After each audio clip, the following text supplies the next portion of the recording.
ज्या गोष्टी तुम्हाला आव्हान देतात त्याच गोष्टी तुमच्यात बदल घडवतात. म्हणजे ज्या गोष्टी तुम्हाला चॅलेंज करतात त्याच गोष्टी तुम्हाला चेंज करतात. आणि सध्या तुमच्यासमोर जे मोठं चॅलेंज आहे ते म्हणजे तुम्हाला तुमची पोस्ट मिळवायची आहे आणि त्याहीपेक्षा मोठं चॅलेंज कालचा कट ऑफ पाहिल्यानंतर तुमच्या डोळ्यासमोर उभं राहिलं असेल. त्याच्यावरतीच आज आपण चर्चा करणार आहोत. आणि अर्थातच इथून पुढे किमान कोणती काळजी तुम्ही घ्यायला पाहिजे, जर स्पर्धेमध्ये टिकून राहायचं असेल तर आपल्याला स्वतःमध्ये काय बदल करणं गरजेचं आहे, या विषयावरतीच आज आपण बोलणार आहोत. हॅलो वॉरियर्स, मी सुप्रिया आणि तुम्ही पाहत आहात वॉरियर ऑफिसर एज्युकेशनल चॅनल. फक्त लढण्याची नव्हे, जिंकण्याची तयारी.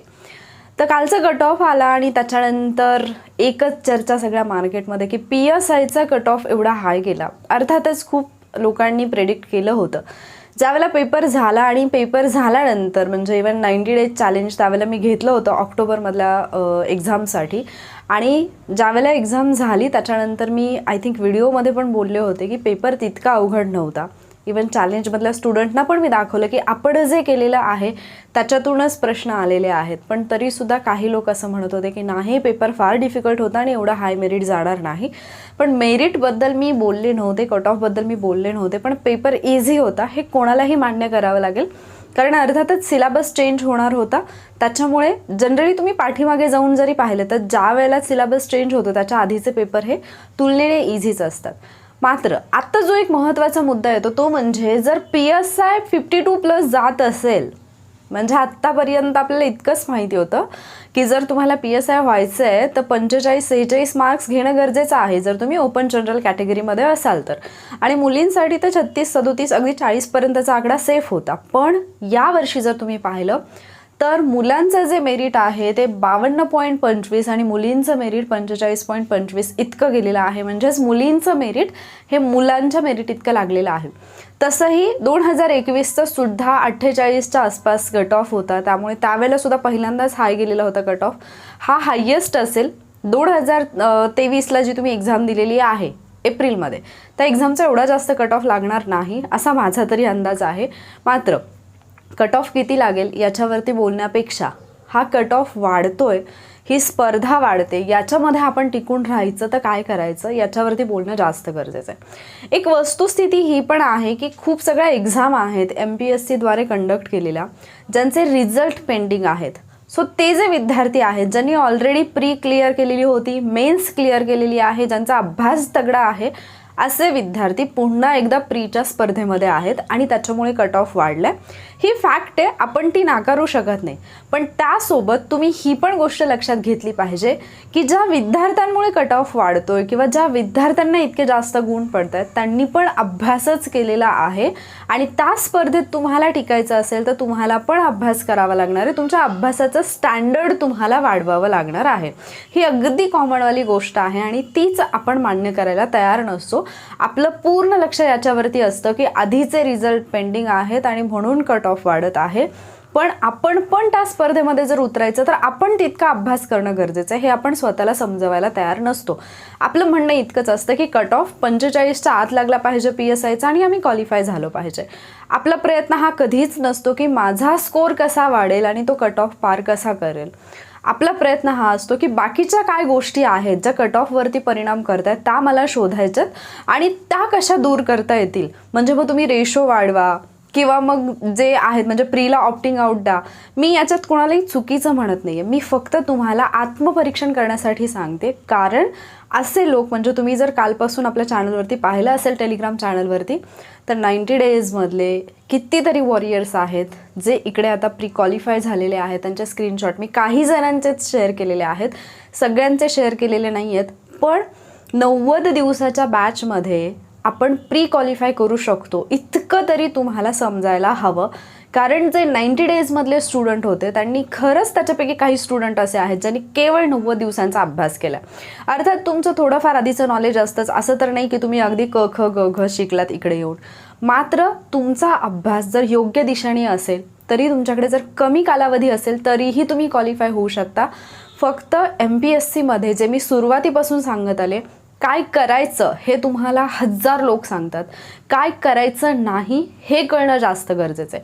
कारण जर तुम्ही सिलेबस पाहिला, अभ्यासक्रम पाहिला तर तो इतका वास्ट आहे की असं म्हटलं तरी हरकत नाही की पृथ्वीवरती जेवढं आहे आणि सूर्याच्या खाली जेवढं आहे तेवढं सगळं अभ्यासक्रमामध्ये येतं. त्याच्यातून तुम्हाला तेच निवडायचं आहे जे इम्पॉर्टंट आहे, जे एक्झामला विचारलं जाईल आणि त्याच्यावरती फोकस करून तो पार्ट जो आहे तो तुम्हाला परफेक्ट करता आला पाहिजे. आणि जर तो तुम्हाला परफेक्ट करता आला तर तुमचा रिझल्ट हा येत असतो. फक्त सातत्य, तुमचा आत्मविश्वास आणि कुठेही न भरकटणं, या गोष्टी तुम्हाला जपता आल्या पाहिजेत, या गोष्टी तुम्हाला फॉलो करता आल्या पाहिजेत. जेव्हा मी 90 डेज चॅलेंज सुरू केलं त्यावेळेला मला बरेच जण हे म्हटले, इव्हन माझ्या स्टुडंट्सनी मला सांगितलं, काही आहेत जे सिटीमध्ये राहून म्हणजे पुण्यासारख्या शहरात राहून सुद्धा अभ्यास करतात, काही आहेत जे ॲक्च्युली घरी राहूनच अभ्यास करतात, पण त्यांचे मित्रमैत्रिणी जे आहेत ते शहरामध्ये राहतात, कुठल्या तरी क्लासला आहेत.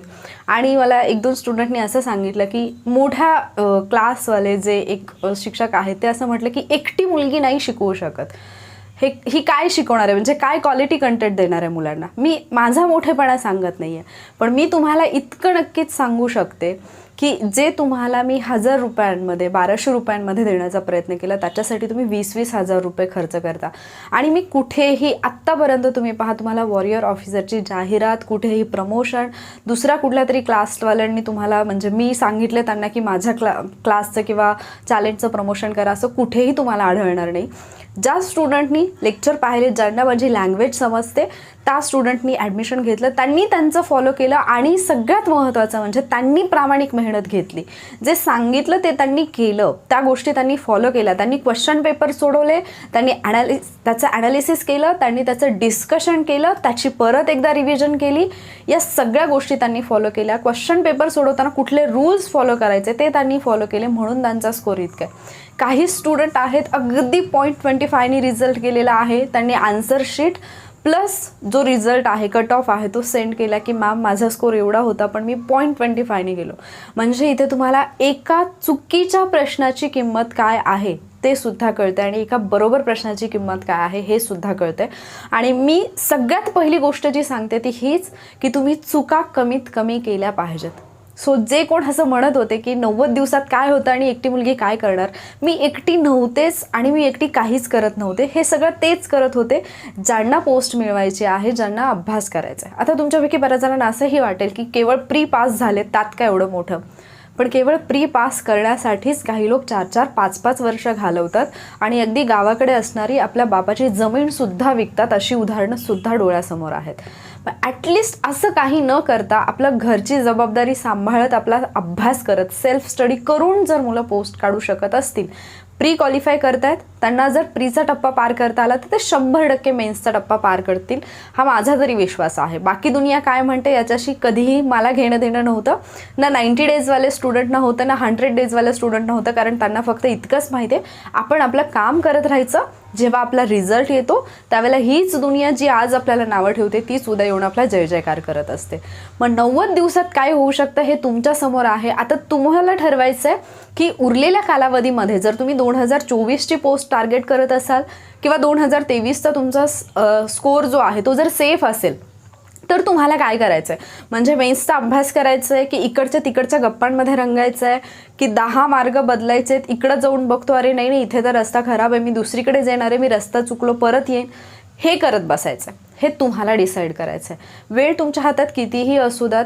तुम्ही असं म्हणता, म्हणजे बरेच विद्यार्थी असं म्हणतात की जे सिलेक्ट होतात, ज्यांचं नाव येतं लिस्टला, म्हणजे अगदी UPSCमध्ये सुद्धा, ते उगीचच सांगत असतात की आम्ही 4 महिन्यात अभ्यास केला, 6 महिन्यात केला. असं कधी होत नसतं, त्याच्यासाठी 5-6 वर्ष द्यावेच लागतात. ही ज्याची त्याची धारणा आहे. बऱ्याच जणांचं म्हणणं असं असतं की रिझल्ट आल्यावर काही पण सांगतात, पण याच्याबद्दल मी आधी पण बोलले की रिझल्ट आला हे महत्त्वाचं आहे. त्या माणसाने जर खरोखरच तेवढी मेहनत घेतली असेल कमी कालावधीमध्ये तर तुम्ही विश्वास ठेवा न ठेवा त्याला काहीच म्हणजे अर्थ नाही आहे. ज्या विद्यार्थ्यांनी विश्वास ठेवून ते करायला सुरुवात केली त्यांचा रिझल्ट येतो आणि त्यांचं सिलेक्शन पण होतं. सो आता हा 90 दिवसाचा जो काही टप्पा होता त्याच्यातून विद्यार्थ्यांनी एवढं काही शिकून गेले. असं नाही की केवळ ते प्री क्वालिफाय होण्या इतकंच शिकले, ते स्वतःचा प्लॅन करायला शिकले. लाईफमध्ये सुद्धा जे काही आपल्याला बाकीचे टेन्शन असतात ना आपल्या लाईफमधले, जे आपले पर्सनल प्रॉब्लेम्स असतात, ते स्ट्रेस मॅनेजमेंटसुद्धा ते शिकले. मी इथे जाहिरातबाजी करत नाही आहे, पण मला याच्यासाठी हे सांगायचं आहे की अजूनही बऱ्याच जणांच्या डोक्यामध्ये हा पूर्वग्रह आहे की आपण 2 आणि 3 महिन्यांचा अभ्यास करून प्री क्वालिफाय होऊ शकत नाही. बरेच जण चूकच इथे करतात की अभ्यासाची सुरुवात करतानाच 2 वर्ष प्रीसाठी देतात. हे चुकीचं आहे. इथे जे मी लिहिले 2023 आणि 24चं काय, याच्यावरती काय परिणाम होणार आणि 2023-24ला काय होणार. जर तुम्ही 2024च्या एक्झामसाठी तयारी करत असाल तर किमान आत्ताच्या रिझल्टवरून एवढं तरी शिका की तुम्हाला आत्ता मेन्सची तयारी करणं गरजेचं आहे. देन एक्झामच्या काही महिन्याआधी तुम्हाला प्रीची तयारी करायची आहे, ते पण प्रॉपर प्लॅनिंगनी. आणि जर तुम्हाला ते करता येत नसेल तर तुमचे 2 ते 3 वर्ष जाणार, हे लक्षात ठेवा. 2023ला, आता 2022ची जी मेन्स आहे ना, ही सुवर्ण संधी आहे. ज्यांचा कोणाचा रिझल्ट आलेला आहे त्यांच्यासाठी सगळ्यात चांगला चान्स आहे अधिकारी होण्याचा.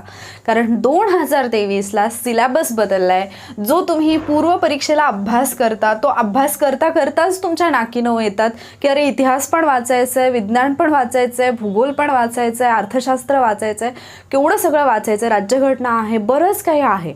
आता हे सगळं तुम्हाला मेन्सला येणार आहे आणि त्याची अर्थातच डिफिकल्टी लेवल म्हणा किंवा त्याची व्यापकता म्हणा ही वाढलेली असणार आहे.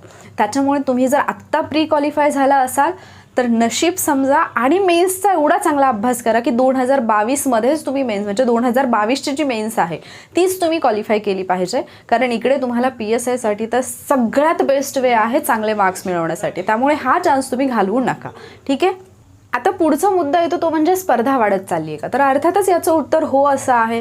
कारण यापूर्वी ठराविक सोर्सेस अवेलेबल होते, विद्यार्थ्यांना तेवढं रेफरन्स मटेरियल मिळत नव्हतं, प्रॉपर गायडन्स मिळत नव्हता, जो तो आपल्या आपल्या मार्गाने अभ्यास करत होता. आता घर बसल्या प्रत्येकाला गायडन्स अवेलेबल आहे. याच्यात बिलकुल माझं दुमत नाही आहे की जे लोक, म्हणजे पुण्यामध्ये जे विद्यार्थी आहेत, म्हणजे पुण्यामध्ये स्पर्धा जास्त आहे किंवा पुण्यामधले जास्त रिझल्ट येतात, याच्यात बिलकुल दुमत नाही. पण तुम्ही ही गोष्ट पण नाकारू शकत नाही की पुण्यामध्ये 7-7 वर्ष, 8-8 वर्ष, अगदी 10-10 वर्ष अभ्यास करणारे स्टुडंट आहेत. पण याचा अर्थ बिलकुल असा होत नाही की कोणी विद्यार्थी पहिल्या दुसऱ्या प्रयत्नामध्ये क्रॅकच करू शकत नाही किंवा कोणी विद्यार्थी गावाकडे राहून क्रॅकच करू शकत नाही. सगळ्यात पहिल्यांदा तर हे पूर्वग्रह डोक्यातून काढून टाका.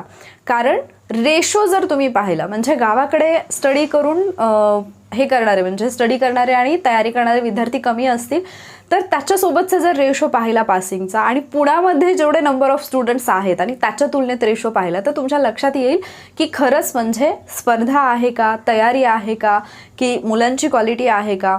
अर्थातच पुण्याला आपण विद्येचं माहेरघर म्हणतो, तिथे सगळ्या गोष्टी इझिली अवेलेबल होतात, पण तिथे डिस्ट्रॅक्शन्स पण जास्त आहेत.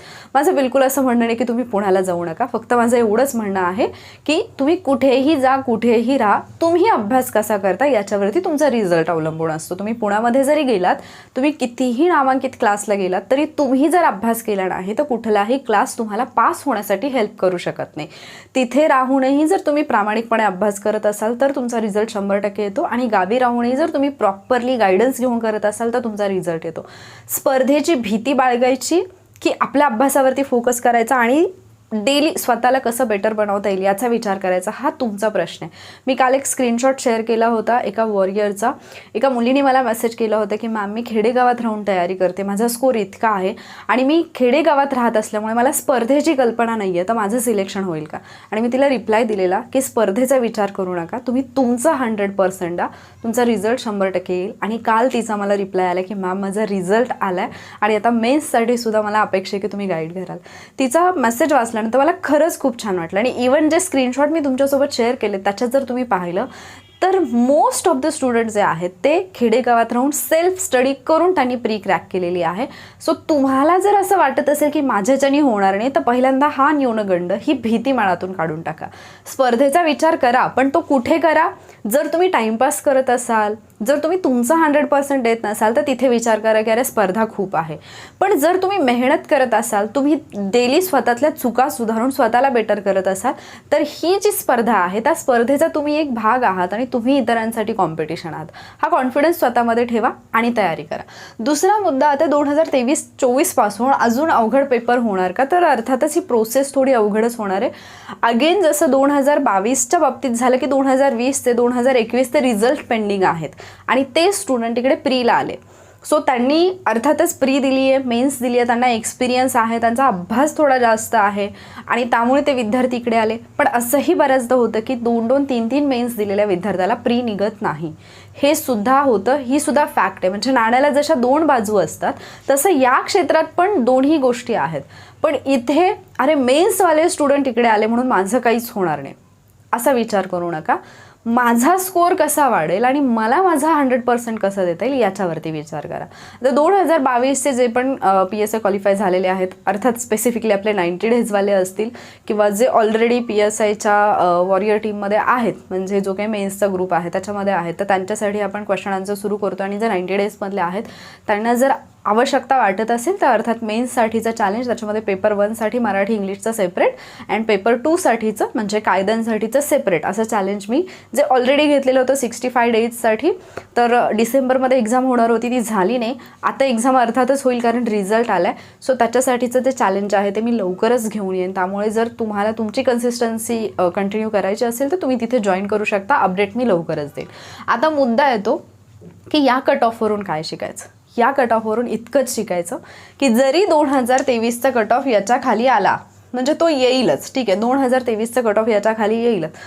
जागा आहेत, किती विद्यार्थ्यांनी एक्झाम दिली हे आहे, पेपरची डिफिकल्टी लेवल आहे, हे सगळं आहे. पण तुम्ही कोविडमध्ये एक गोष्ट लक्षात घेतली असेल की जागा कितीही जास्त असल्या आणि विद्यार्थी किती कमी असले तरी त्याचा फारसा परिणाम आपल्या कट ऑफवरती नाही दिसून येत. कारण तुम्ही पाठीमागचे रिझल्ट जर पाहिले, पाठीमागचे जे पण माहिती अधिकारातून माहिती मागवलेली आहे, किती विद्यार्थी प्रेझेंट होते, या सगळ्या गोष्टी जर तुम्ही पाहिल्या तर तुमच्या लक्षात येईल की इथे अभ्यासाला पर्याय नाही.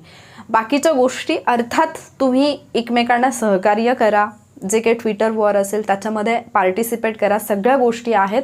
पण त्याच्यात इतकं गुंतून जाऊ नका की तुमचा अभ्यास राहिला बाजूला आणि तुम्ही तेच करण्यात इतके गुंतलाय की नंतर तुम्हाला अभ्यासातलं काहीच येत नाही आहे किंवा एक्झामला गेलात आणि तुम्हीच फेल झालात. इतकं करू नका. तुम्हाला एक ट्विट करण्यासाठी किती वेळ लागतो? 5 मिनिटांचा वेळ पकडून चला. तुम्ही 5 मिनिटांचा वेळ देऊन ट्विट करा, ट्विटर वॉरमध्ये सहभागी व्हा, जरूर व्हा, कारण त्याचा परिणाम होतो. शासनाला असेल किंवा आयोगाला असेल त्याची दखल घ्यावी लागते. पण त्याच्यानंतर अरे मग किती ट्विट झाले, मग मी काउंट करत बसेन, कोणी कुठल्या ट्विटला काय रिट्विट केलं आहे सगळं पाहत बसेन आणि त्याच्यामध्येच माझा दिवस जाईल, हे असलं करू नका. ज्या गोष्टीला जेवढा वेळ देणं गरजेचं आहे तेवढाच द्या. ज्या गोष्टीला प्रायोरिटी देणं गरजेचं आहे त्या गोष्टीला प्रायोरिटी द्या. आणि सगळ्यात महत्त्वाचं, हे सगळे बोलतात की म्हणजे आईवडिलांचे कष्ट आठवा वगैरे वगैरे, हे आठवणारे फार थोडे लोक असतात की ज्यांना जेन्युइनली आठवतं की खरंच काय करतात आपले आईवडील. काही जण तर याच धुंदीत असतात की अरे सगळ्यांचे आईवडील जे करतात ते माझे आईवडील करतात. पण तुम्हाला तुमची फ्युचर लाईफ जी आहे ती तुम्ही कशी पाहता, व्हिज्युअलाइज करा की तुम्ही स्वतःला पुढे भविष्यामध्ये कुठे पाहता, की अजून पुढचे 5-10 वर्ष असंच स्वतःला कुठेतरी ठोकरा खात आहात, कोणाच्या तरी पुढे हातपाय पसरत आहात की अरे प्लीज मला आज 10 रुपये दे, मला आज 50 रुपये दे. हेच तुम्ही करताय का हे पहा आणि त्याच्यानंतर निर्णय घ्या की तुम्हाला अभ्यास करायचा आहे की नाही. लक्षात येते मला काय म्हणायचं आहे. आणि अजून एकदा सांगते, जाहिरातबाजी म्हणून नाही, पण जे आहे, जे आम्ही केलं आहे आणि करून दाखवलं 90 डेजवाल्या स्टुडंटनी. इवन मागे सुद्धा जे चॅलेंज घेतलं होतं त्याच्यामध्ये सुद्धा असेच रिझल्ट आले होते. फक्त इतकंच की मला प्री नंतर मेन्स आणि मेन्स नंतर येणारा रिझल्ट तुम्हाला दाखवायचा म्हणून मी थोडे दिवस शांत होते. इवन ज्यावेळेला मला असं म्हटलं की एक मुलगी काय शिकवणार सगळे विषय आणि कसं घेणार आणि कसं मॅनेज करणार, पॉसिबल नाही, एवढे सगळे स्टुडंट आहेत. कारण तुम्हाला माहिती असेल की आपलं जो काही म्हणजे जे पण मी चॅलेंजेस घेते, मग 90 डेज असेल 100 डेज असेल, प्रत्येक चॅलेंजमध्ये लिमिटेड टाईमसाठी ॲडमिशन्स ओपन असतात आणि लिमिटेड ॲडमिशन्स मी घेते. अगदी 1-2 तासासाठी ॲडमिशन मी ओपन करते. असंही नाही की आठवडाभर ॲडमिशन्स ओपन आहेत, तसं तर मी बिलकुलच करत नाही. सो त्या 1-2 तासामध्ये जे स्टुडंट येतात आणि त्याच्यानंतर मग काही जणांची खरंच परिस्थिती तशी असते की त्यांना नाही घेता येत ॲडमिशन आणि मग त्यांच्यासाठी जे अलाउड केलेलं असतं ते स्टुडंट, पण त्यांच्याकडे 100% लक्ष देण्याची जबाबदारी माझी असते आणि ते मी देते. हे स्टुडंट्सना चांगलं माहिती आहे की आम्ही रात्री 2-2 वाजेपर्यंत 3-3 वाजेपर्यंत जागून काम करतो. पण हे त्याच्यामध्ये विद्यार्थ्यांची पण तितकीच मेहनत असते, कारण त्यांना जाणीव असते की आपण हे केलं तर आपला रिझल्ट येऊ शकतो. आणि त्याच्यामुळे स्टुडंटचा जेव्हा रिझल्ट येतो त्यावेळेला त्यांना एक कॉन्फिडन्स येतो की अरे हां, म्हणजे माझं होत आहे, मी आणखी थोडी मेहनत घेतली तर माझं मेन्सला पण होईल आणि माझं फायनल रिझल्टमध्ये पण नाव येईल. सो त्या फायनल रिझल्टपर्यंत पोहोचण्यासाठीची ही जी प्रक्रिया आहे त्याच्यामध्ये तुमचं सातत्य असणं गरजेचं आहे. जर तुम्ही ब्रेक घेत असाल, मधूनच तुम्ही दुसरीकडे जात असाल, तर तुमचा रिझल्ट येणार नाही. ठीक आहे. सो मला जे काही या व्हिडिओतून सांगायचं ते तुम्हाला समजलं असेल. स्पर्धा खूप मोठी आहे. या कट ऑफवरून इतकंच शिका की हार्डवर्क आणि तुमची प्रामाणिक मेहनत आणि तुमचा अभ्यास याला पर्याय नाही, तो तुम्हाला करावाच लागणार आहे. जेव्हा तुम्ही अभ्यास कराल आणि तुम्ही हे आकडे क्रॉस करण्याचा प्रयत्न कराल तेव्हा तुमचा रिझल्ट येईल, ना की ह्या गोष्टीने तुमचा रिझल्ट येणार आहे की अरे कशामुळे कट ऑफ वाढला आणि मग आता कसं आणि परत खाली कट ऑफ येईल. या सगळ्या गोष्टींमध्ये पडण्यापेक्षा पुस्तक उघडा आणि अभ्यासाला लागा. जर काहीच समजत नसेल तर यापूर्वी जे काही मी 180 डेज चॅलेंज घेतलेलं होतं, जे की कम्प्लिटली फ्री होतं, त्याच्यामध्ये बिलकुल कुठल्याही प्रकारचं पेमेंट वगैरे मी मुलांकडून घेतलेलं नव्हतं. ते तुम्हाला कधीही तुम्ही जर आपला वॉरियर ऑफिसर टेलिग्राम चॅनलवरती गेलात तर तिथे तुम्हाला मिळेल, 180 डेज चॅलेंज मिळेल. ते जरी तुम्ही कंटिन्युअसली फॉलो केलं तरी त्याचा फायदा होईल. आणि प्लस जर केवळ तुम्हाला एक जॉब पाहिजे असेल तर सरळ सेवेच्या ॲड ज्या येत आहेत, जसं तलाठी भरती पण आहे, पशुसंवर्धनचा तुम्ही फॉर्म भरला असेल, आय होप सो. त्याच्यानंतर एक्साईजची होती, वनभरती आहे, वनरक्षकची भरती होती. तर या ज्या पण कुठल्या ॲड येतात त्याच्यासाठी स्वतःचं लक आजमावा. आणि जर तुम्ही पाहिलं तर ऑलमोस्ट 75% आणि काही एक्झामसाठी तर 100% सिलेबस हा सेमच आहे. सो तुम्हाला सारखीच मेहनत करायची आहे, सारखेच प्रयत्न करायचे आहेत आणि तुम्ही एकदा परफेक्ट केलेला टॉपिक त्याच्यावरतीच तुमच्या बाकीच्या 2-3 एक्झाम क्लिअर होणार आहेत. सो तुम्ही डिसाईड करायचं की काय करायचं. ठीक आहे. आणखी एक महत्त्वाची गोष्ट सांगायची होती ती म्हणजे की ज्यावेळेला पण मी एखादं लेक्चर घेते क्वेश्चन आन्सर फॉर्मॅटमध्ये, अगदी तलाठी भरतीसाठी सुद्धा TCS IBPS पॅटर्नचे काही व्हिडिओज जे आहेत ते मी अपलोड केलेत. बऱ्याच विद्यार्थ्यांचं ज्यावेळेला प्रीमियरला व्हिडिओ असतो त्यावेळेला मी पाहते क्वेश्चन आन्सर ज्यावेळेला सुरू असतात त्यावेळेला की अरे लाईव्ह लेक्चर नाही आहे चला, अरे लाईव्ह लेक्चर नाही आहे चला. तुम्हाला तुमच्या एक्सपेक्टेशन्स काय असतात? जेवढे पण 90 DCमध्ये स्टुडंट होते, 100 DCमध्ये होते, यापूर्वी मी 65 डेज चॅलेंज घेतलं होतं, 45 डेज चॅलेंज घेतलं होतं. प्रत्येक चॅलेंजमध्ये जे मी व्हिडिओज दिले ते रेकॉर्डेड व्हिडिओ होते. लाईव्ह लेक्चरमुळे जास्त अभ्यास होतो आणि जर रेकॉर्डेड व्हिडिओ असला तर अभ्यास होत नाही. पहिल्यांदा तर ही कन्सेप्टच चुकीची आहे, कारण हा जो विचार आहे तुमच्या डोक्यामध्ये किंवा जे असे लोक आहेत की ज्यांना असं वाटतं की लाईव्ह लेक्चर नाही आहे तर आम्हाला पाहायचं नाही आहे, त्यांच्यासाठी मला हे सांगायचं आहे की पहा, मी ॲक्टिव्ह अँड पॅसिव्ह व्हॉईसचं लेक्चर घेतलं आणि त्याच्यामध्ये मी तुम्हाला ट्रिक सांगितल्या. जर ते रेकॉर्डेड लेक्चर असेल तर ट्रिक वेगळी असेल आणि जर ते लाईव्ह लेक्चर असेल तर ट्रिक वेगळी असेल. हे असं होऊच नाही शकत ना. कंटेंट तोच आहे, तुमची कन्सेप्ट क्लिअर होणं गरजेचं आहे. आणि पर्सनली मला हे बिलकुल नाही आवडत की मी एखादं क्वेश्चन आन्सर सेशन घेते, मग मी तुम्हाला एखादा क्वेश्चन स्क्रीनवरती दाखवला, तुम्ही त्याचं उत्तर द्यायला लागलात, जे काही 100, 150, 200 मुलं असतील ते उत्तर देत आहेत आणि मग मी म्हणणार स्नेहा तुझं आन्सर बरोबर आहे, राहुल तुझं आन्सर बरोबर आहे, अरे प्रतीक हे असं कसं काय उत्तर दिलंस तू, हे नाही आहे, थोडं विचार करून दे. का? म्हणून मी माझं जो काही 1 तासामध्ये कंटेंट शिकवून होतोय त्याच्यामध्ये तुमची नावं घेण्यात आणि तुम्ही काय कमेंट करताय, मधूनच कोणाची तरी कमेंट येणार, मग त्याला मी रिप्लाय करत बसणार, मॅडम तुम्ही कुठे राहता, मग ते मी वाचणार आणि मग मी म्हणणार तुला का सांगू मी कुठे राहते, काय करायचं आहे. या सगळ्या गप्पा मारण्यासाठी मला नाही वाटत की आपण योग्य ठिकाणी आहोत. माझं काम काय आहे की एखादी गोष्ट जर मला तुम्हाला अधिक सोप्या पद्धतीने सांगता येत असेल तर ती मला तुम्हाला सांगायची आहे आणि ती मी व्हिडिओच्या माध्यमातून तुमच्यापर्यंत घेऊन येते. याच्यासाठी मी तुमच्यासोबत गप्पा मारल्या पाहिजेत हे माझ्या बुद्धीला बिलकुल पटत नाही. कारण मी तुम्हाला एखादा पॉईंट एक्सप्लेन करत असते, मी तुम्हाला एखादी ट्रिक सांगत असते आणि त्यावेळेला तुमच्या कमेंट येणार, मी त्या कमेंट वाचणार, मी जे सांगते त्याची पण लिंक तुटते आणि जे इतर विद्यार्थी आहेत जे ते ऐकत आहेत त्यांची पण ती लिंक तुटते. सो मला पर्सनली हे बिलकुल नाही आवडत की लेक्चर सुरू असताना कोणाचं तरी नाव घ्यायचं, कोणाची तरी कमेंट वाचायची, त्याला रिप्लाय देत बसायचं. जर क्वेश्चन आन्सर सेशन असेल म्हणजे डाऊट क्लिअरिंगवालं, तुमचे काही डाऊट आहेत आणि ते क्लिअर करायचे आहेत, असं सेशन असेल दॅट इज डिफरंट थिंग. पण ज्यावेळेला एखादा टॉपिक शिकवला जातो, एखादा कंटेंट शिकवला जातो, त्यावेळेला मला बिलकुल नाही वाटत की तुम्ही काय उत्तरं दिली ती मी रिपीट करायची आणि मग परत माझं पण उत्तर सांगायचं आणि मग म्हणायचं की या लोकांचं बरोबर आलं आहे. मला बिलकुल नाही वाटत की म्हणजे मी तुमचं नाव घ्यावं आणि मग तुम्हाला छान वाटणार आणि मग तुम्ही नेक्स्ट टाईम आणखी यावं की मॅडम माझं नाव घेतात. सो मी या गोष्टींमध्ये इंटरेस्टेड नाही आहे. त्यामुळे आय एम एक्स्ट्रीमली सॉरी जर तुम्ही माझ्याकडून हे एक्सपेक्ट करत असाल की तुम्ही उत्तरं द्याल आणि मी तुमची नावं घेईन आणि मग मी ते सांगेन आणि मग तुम्ही म्हणणार अरे लाईव्ह नाही आहे चला मग इथून, कोणी म्हणणार की अरे लाईव्ह नाही आहे मग आता काय फायदा लेक्चरचा. सो हा तुमचा दृष्टिकोन आहे. सगळ्यात महत्त्वाची गोष्ट, पाटी पेन्सिलवरती 3री 4थी 5वीपर्यंत अभ्यास केलेली जी मुलं आहेत ती मुलं इथे MPSCचा अभ्यास करतात. त्याच्यामुळे मला नाही वाटत की मी लाईव्ह लेक्चर घ्यावं, तुमच्याशी येऊन गप्पा माराव्यात आणि मग जिथे माझं लेक्चर 45 मिनिट्समध्ये संपते तिथे मी ते 1 तासाचं करावं, माझा वॉच टाईम पण वाढेल आणि मग जास्त पेमेंट पण येईल. या सगळ्या गोष्टींचा मी विचार करत नाही. माझा हेतू एकच आहे की तुम्हाला लेक्चर वेळेत मिळालं, तुम्हाला त्याचा फायदा झाला, तुमचा कंटेंट जो आहे, जो योग्य पद्धतीने तुमच्यापर्यंत पोहोचायला पाहिजे तो तुमच्यापर्यंत पोहोचला आणि तुमच्या कन्सेप्ट क्लिअर झाल्या. बस इतकंच मला हवं आहे आणि त्याच्यामुळे मी त्याच पद्धतीने जाईल. दुसरा एक मुद्दा महत्त्वाचा म्हणजे दिवसभरामध्ये ज्यावेळेला पण मी लेक्चर रेकॉर्ड करते त्यावेळेला खूप जास्त डिस्टर्बन्स असतो आजूबाजूला आणि काही लोक जाणून बुजून खूप जास्त डिस्टर्ब करतात. मी याच्याबद्दल कधीही लेक्चरमध्ये बोलत नाही. फक्त जे चॅलेंजमध्ये स्टुडंट असतात त्यांच्याशीच मी ओपनली बोलते. पण आता मी हे इथे का बोलते, कारण मागे मी इंग्लिशचे 2-3 लेक्चर्स अपलोड केल्यानंतर मला काही स्टुडंट म्हटले की मॅम बॅकग्राऊंड नॉईज येतोय. ते लेक्चर्स मी मिडनाईटला रात्री 12:30 ते पहाटे 4:30 पर्यंत 2 ते 3 लेक्चर मी रेकॉर्ड केले होते. कारण दिवसभरामध्ये इतका जास्त गोंधळ असायचा की मला लेक्चर रेकॉर्ड करणं शक्य नव्हतं आणि ते लेक्चर मला तुमच्यापर्यंत काहीही करून घेऊन यायचं होतं. जे तलाठी भरतीसाठी मी TCS IBPS पॅटर्न सुरू केला त्याच्यामध्ये मला गॅप नव्हता पडू द्यायचा. शिवाय इंग्लिशचे काही ट्रिक्सचे व्हिडिओज जे आहेत, वोकॅबलरी जी आहे ती मला तुमच्यापर्यंत घेऊन यायचे होते. म्हणून मी रात्री जागून व्हिडिओ केले आणि रात्री जागून जे लेक्चर केले त्याच्यामध्ये पण रातकिड्यांनी मला त्रास दिला. जे क्रिकेट्स असतात त्यांचा आवाज येत होता त्याच्यामध्ये बॅकग्राऊंडला आणि ते मला लेक्चर रेकॉर्ड करताना रिअलाईज नाही झालं. पण ते जे काही मी 2-3 तास लेक्चर रेकॉर्ड केले होते सो ते पूर्ण लेक्चर डिलीट करणं हे पण माझ्यासाठी शक्य नव्हतं. कारण त्याच्यानंतर माझी तब्येत इतकी जास्त बिघडली की 2 ते 3 दिवस मला कंप्लीट बेड रेस्ट घ्यावी लागली कारण मला उठता पण येत नव्हतं.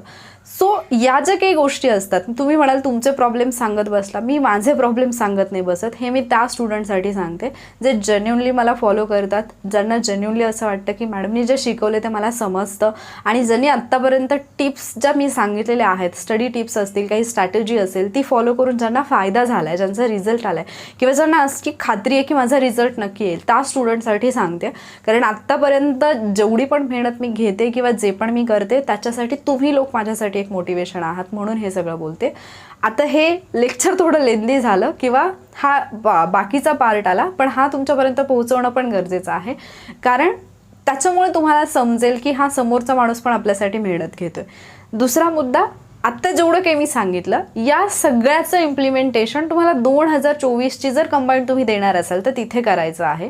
त्याच्यासाठी लवकरच एखादा प्लॅन मी घेऊन येईन आणि जेवढे पण 100 डेजमधले आणि 90 डेजमधले स्टुडंट आहेत जे रिक्वेस्ट करतात PSIसाठी, मेन्ससाठी, तर मेन्ससाठीचं पण एक प्रॉपर प्लॅन मी घेऊन येईन.